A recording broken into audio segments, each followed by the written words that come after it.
So, welcome to the leadership training, the basics. The first thing that I would like to talk, I'll also put a link for everybody to see in the Slack.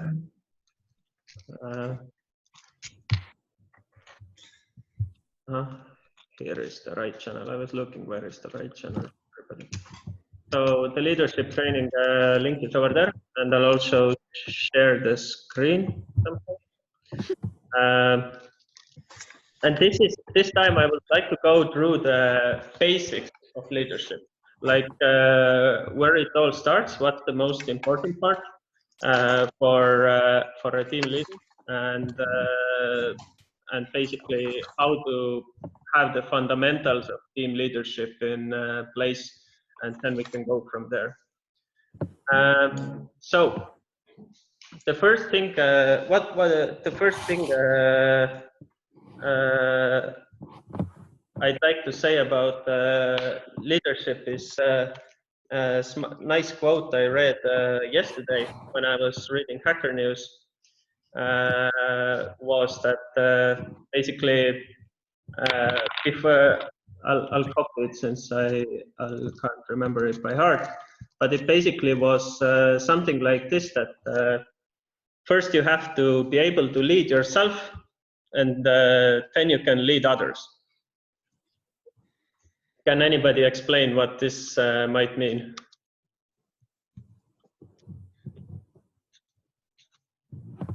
Well, basically to be a good example for others. That's another saying or way to say it, right? Yeah, exactly. And if you think about your actions as a leader, then before you do those actions, then think about would doing or saying these things be something that you would in the long run appreciate if somebody would say to you as well.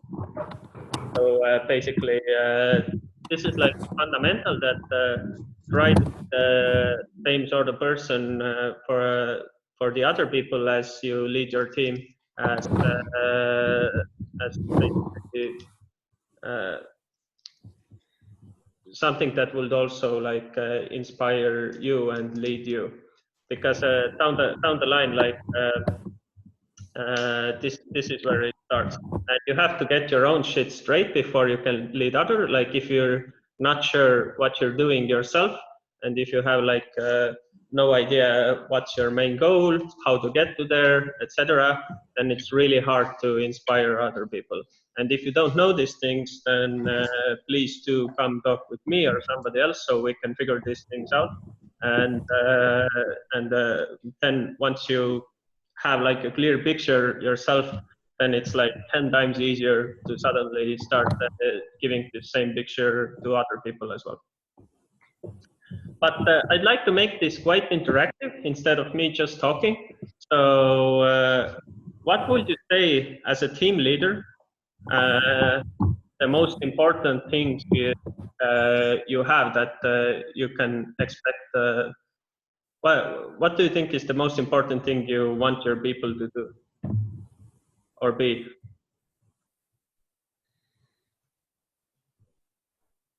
Or what sort of leader would you like to lead you? What would he do with you? Well, I personally like when I get orders, like direct orders. Mm-hmm. Like not by like army orders, like do this or that, but something similar that will give me some input in order to do something, and I understand what I have to do. It depends how much freedom you will give the user, like your fellow colleague. But yeah, if the order is clear, then I like it. Will it be okay to say it's basically setting clear objectives? Yes. Yeah. So this is definitely like one of the fundamentals of leadership, that people will always understand what's important and where do we want to go. Like, and if they have like clear objectives, then that's very important part of making sure that anything gets done. If you're like being hazy or you're not like telling people what is important, then basically you very hard to make sure that this person actually gets to anywhere, and probably he won't. There are people who work great in this sort of environment without clear goals or without clear objections, and they will just find stuff for themselves what to do. But most people in the world need to have a clear set of objectives. What else do you think a good leader? Would you like a good leader would do with you? I would like to have enough freedom to choose. Mm-hmm. Like I wouldn't want to do anything like forcefully. It doesn't mean that I still want to have clear objections, but still I would like to have like, I wouldn't want to do anything I don't believe in that sense. Exactly, I completely agree. So it's one thing to set clear objectives, but it's another thing to tell exactly how to get to those objectives. So basically, people usually want to have clear not objections, but objectives. People usually want to have clear objectives, but when it comes to the details, then they want to find this road there themselves. And this is why we've always talked like context, not control, and stuff like that, to really, give the people freedom to choose. Is there anything else you would want from a great leader? Yeah, that he is actually willing and able to help when you get stuck or something else happens. Yeah. So basically, he would like remove blockers from you, right? And and make sure that you can focus on what's most important.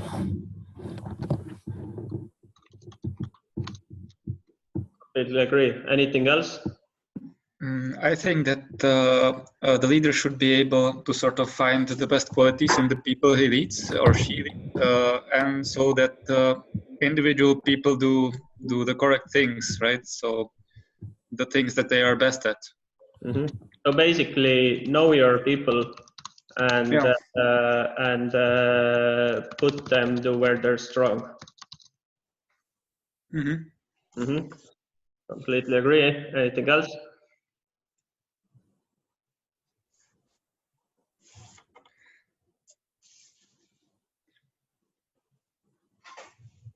What would you like? Let's say, what would you like me to do better or do for you to help you be successful?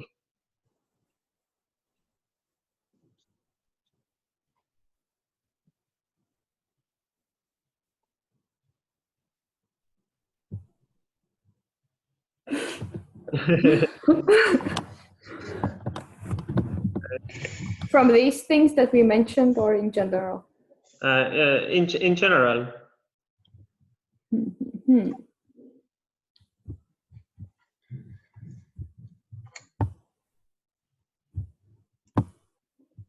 Maybe helping part that I mentioned. Okay. Removing some obstacles.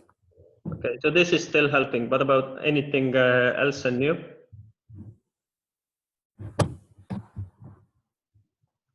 I don't know. It seems like everything is covered. Do you have anything, Stanler? Smart.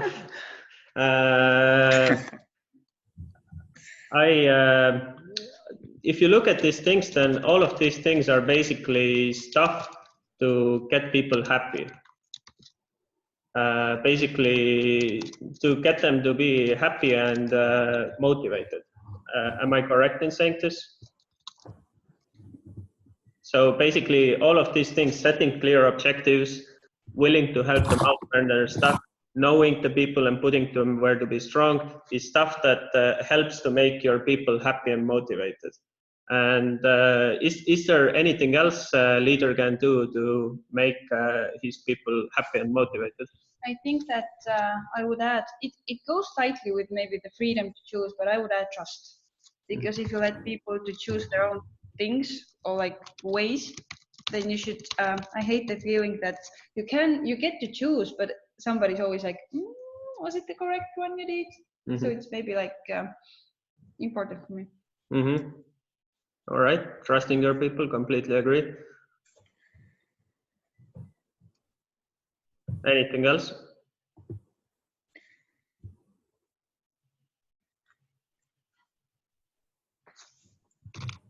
I'm not sure if this is something for leaders, but it's also always nice to have a person who teaches you or gives you new books to read, or tries to help you in order to increase your skills.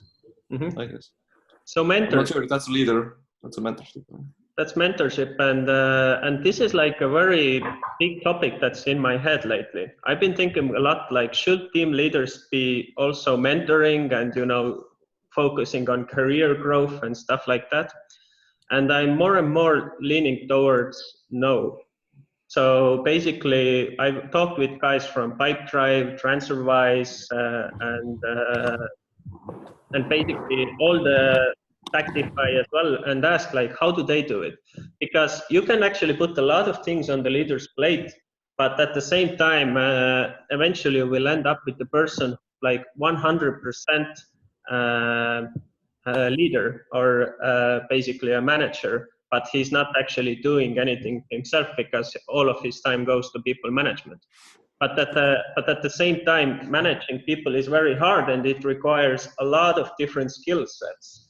And I have more and more started to feel that mentorship and coaching is something that basically coach should do, and it doesn't necessarily have to be a team leader. So this is more like a HR person or a coach who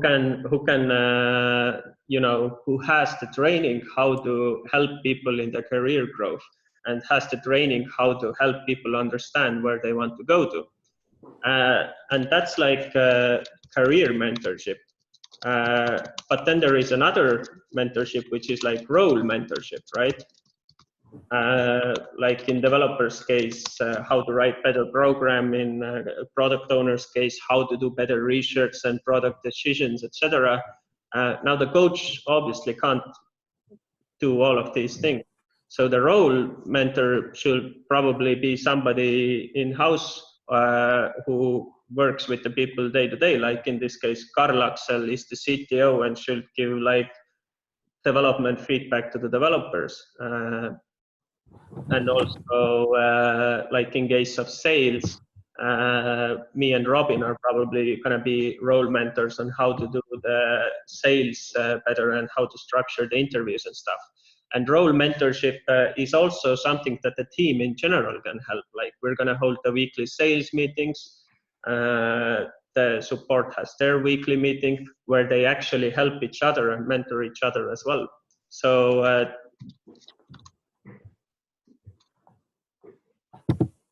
this is actually something that the role expert and team in general can help with. And this is not something that I feel it's good if the leader can do it, but it's not like a must-have for the leader.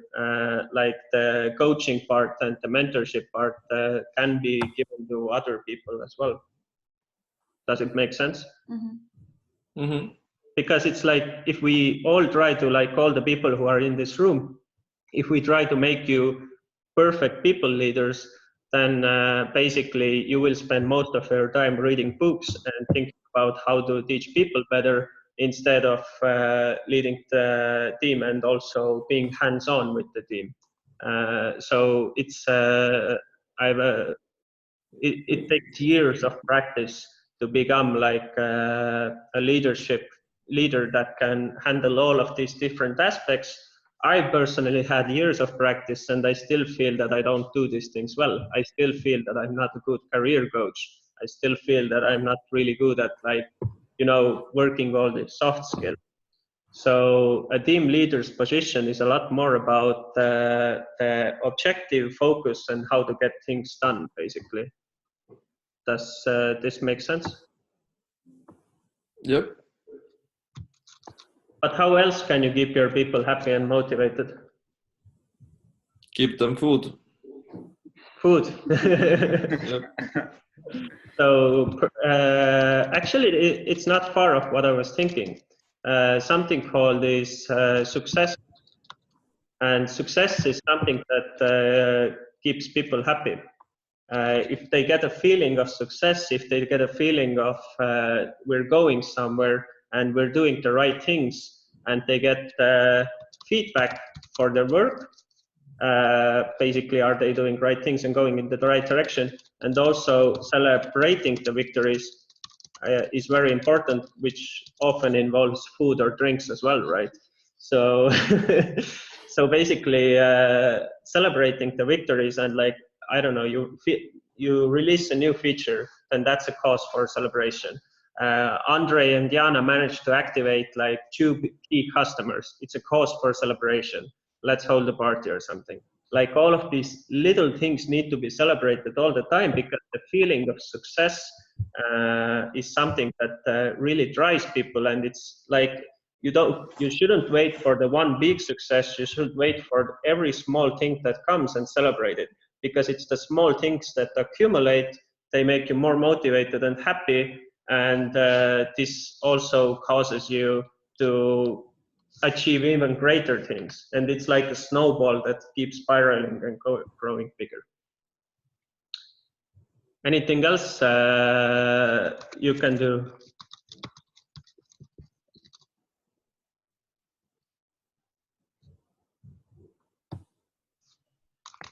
I'll look at my notes.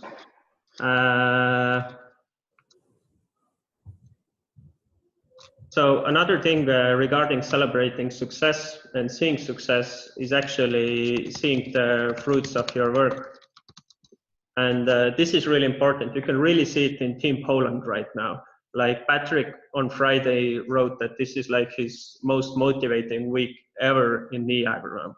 And developers who come from farmer meetings where they see how farmers are using all report that they feel so motivated, they want to fix this thing. Sales people who see that the customer closes feel happy about, you know, hearing that the customer is closed, and should they go and visit the customers, then it also gives like a very good feeling. So basically, like, don't ever be afraid to take your developers to field trip, or I don't know why I said developers, I mean people in general, and basically show them how we're doing, show them that what they have created with their hands has some sort of tangible, like, you know, result, something that can actually, you know, has helped somebody. And this is something that's not only motivating for your people, it's also motivating for you, probably, because you also see how it's done, and you also see how your work has done something positive.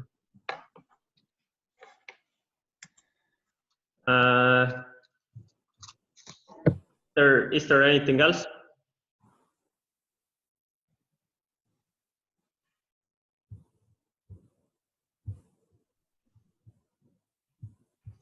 One other thing that Ondra already mentioned was lead by example. And people like to see that basically if you're doing it with heart and motivation, then this can go to other people as well. If you don't want to, like, if you're like not very motivated while doing it, or against it or something like that, then this will catch on to other people as well. So leading by example is definitely like one important thing that can help the motivation in general, especially if there's like a problem. This also goes hand to hand with you know, willing to help when you're stuck, which Marta said. So basically you can show how you always help and take care of problems, always, you know,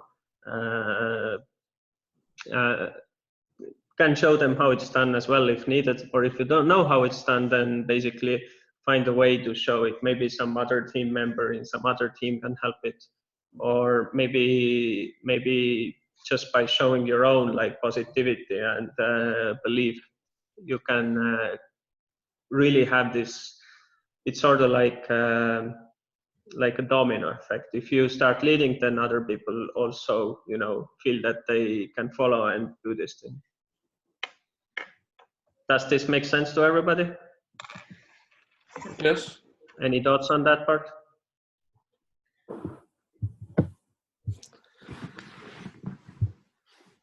No. Okay. There is one other thing, which is other people, which can make people happier. If you see that other people around who you work with are productive, then this will also make the people who you're with more productive. And if you see a team member who's productive, then basically it makes sense to always encourage these people, and the other people will also get more motivation by seeing the productive people. And of course, whenever you see that somebody is productive and doing a good job, then never forget public praise. Like, it's really important to bring out these people in public and show them in public that you care about them, that you like their work. And this is, again, very simple thing. By simply, let's say in the weekly meeting, somebody has done a good job, it's always good to tell him that, hey, you've done a really great job, thank you for that. So this public praise is something that can make people productive, and if other people are productive, then the people around them also want to become productive. Do you guys have any thoughts about that? I agree. I totally agree. Actually, I have a question. Yeah. Is there a thing that there's too much public praise? I guess there is, but until you hit that point, then I wouldn't worry about it. So, because especially Estonians and most people have a problem of having too little public praise. Uller käis ära või? That Homme õhtul või? Homme õhtul tuleb jah. He's coming tomorrow. Yeah. Most of the people have problem of giving too little public praise. So if you're one of the few who give too much public praise, then it will eventually come out. But really, don't worry about it. It's like it's harder to do public praise than do too much public praise. Okay, challenge accepted. But another very important thing about other people being in public is that high performers, nothing discourages them of being productive and happy more than letting unproductive people stay unproductive.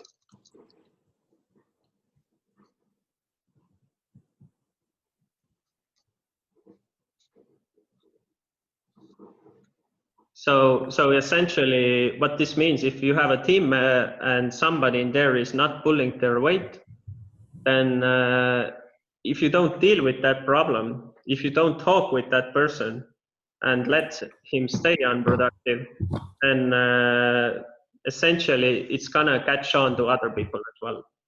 The sooner you deal with it, the better. Because otherwise the high performers are like, we're like trying to do this great thing here. We have a great company, and this guy is doing his bare minimum, and he's just everybody's letting him do it.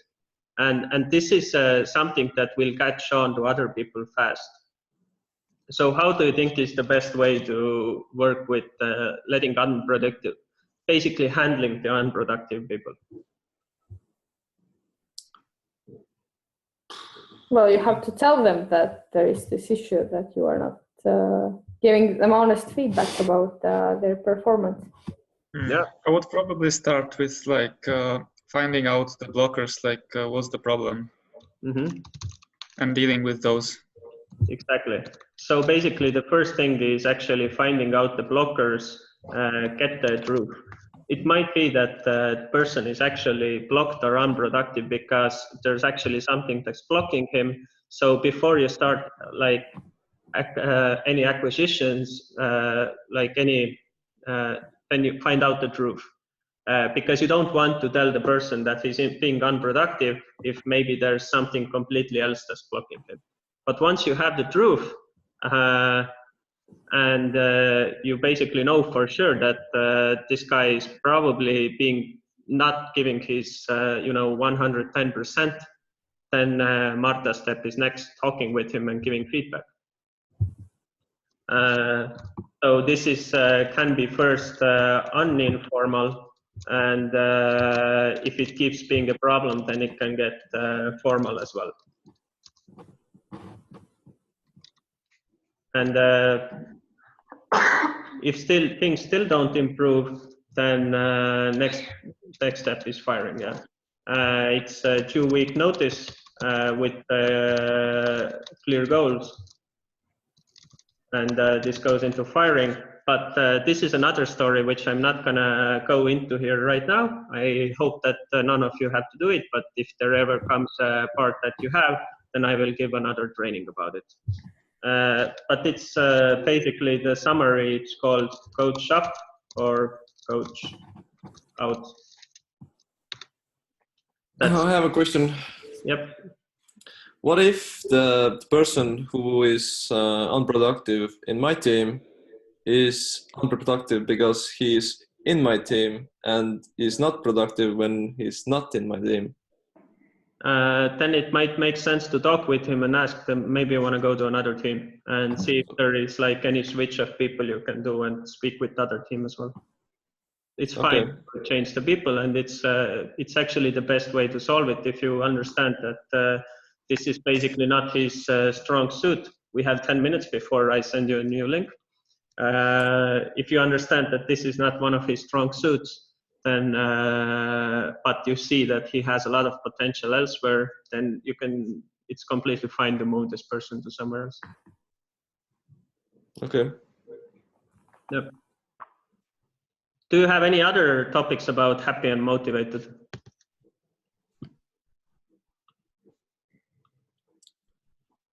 One way to keep people happy is also give them some C vitamin or candy. Sugar is good. So candy and food. But one thing is, I guess it goes into the trust of people. I would word this responsibility. So basically, you wanna make sure that the people take full responsibility of what they're doing end to end. Because if they only take in part about it, or if they don't, then they're simply following orders, then probably they're not happy and motivated and won't do as good of a job. So essentially, that's one of the things. Now, all of these things are like the fundamentals and main points, but of course there are always exceptions. Sometimes you need to push the people if they're like, not willing to get out of their comfort zone. Sometimes you need to kind of grab the responsibility from them and go like more into details, because maybe they're not experienced enough, maybe they're in comfort zone. Sometimes you don't want to buy them candy or food or something, but basically it's all of these things are like general rules. The thing about people is that people are complex. There is nothing that works 100% of the time, but these are the things that work like 95% of the time, and you should most of the time follow them. Now, besides keeping your people happy and motivated, what else do you want from your people? To be productive and efficient, and actually reach their goals and do stuff. Cool. So productive and efficient, right? You want them to get stuff done, because if they're super happy and motivated but they don't get stuff done in efficient and qualitative manner, then you're still going to have a problem on your hand. So how can you make sure that people are productive and efficient? OKRs, OKRs. Exactly. So OKRs are basically the go-to tool in that, and it's an excellent tool. Honestly, you can because OKR actually covers almost everything there is about productive and efficiency. Not everything, but almost everything. Because the first part of the OKR is something that already Uku said as well, is to have an objective, a clear objective. The second part, can anybody tell me the other part of OKRs?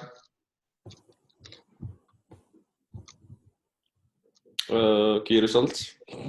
Key results. And why are key results needed? In order to feel progress. Mm-hmm. Make them feel progress. Anything else? Makes them depressed. Also, they can measure then what is happening. Can measure them. Yep. Anything else that the key results help them to do? Well, they can help you learn about did this experiment go well or not. So I think this will make you more efficient if you learn more and more. Yep. Anything else?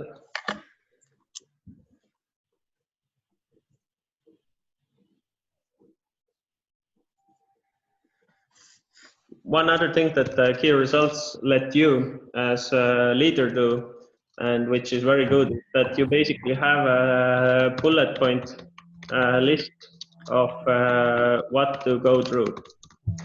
So basically, if you have good key results, then you can always go like, let's say in case of Latvia, we can always go. So we have a key result about closing the customers. Conversion rate. How can we increase our own conversion rate? Then we have a clear result about activity. How can we increase our activity? What are you doing to make our customers more active? Then we have a key result about NPS. So let's say customer answer time. So what can we do to make sure that you always answer customers in less than 10 minutes? So key results are like a very good bullet list for you as a leader as well, actually, to in every weekly meeting to go through and ask, what are we going to do about this? What can we do to improve this? See, so it's kind of like a cheat sheet for you, actually. And is there anything else that's part of the OKRs? There's one more component. It's the most important one in leadership in general. Set the goal. The objective is here.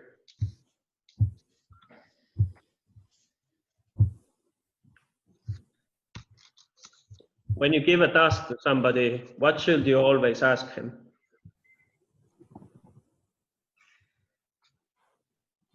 You mean like deadline? Yeah, deadline. So a deadline is a magical thing. You should always have a deadline, not only for OKRs, but for all tasks as well. So basically, because deadlines are something that make people actually work towards them.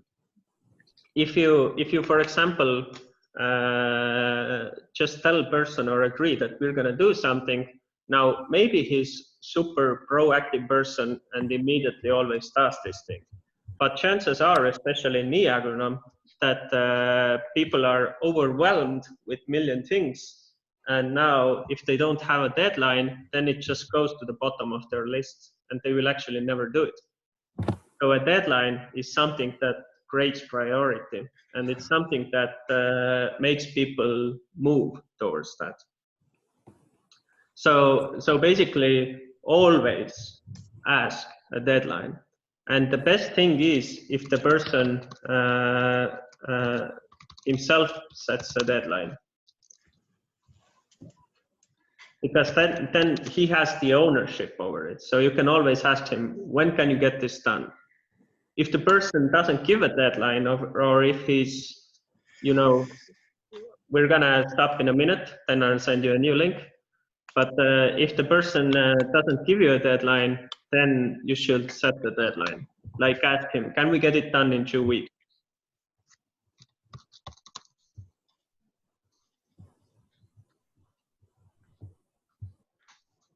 So basically, every single task you do, unless it's unimportant, every important thing you do, always ask a deadline, because this is what actually keeps people moving.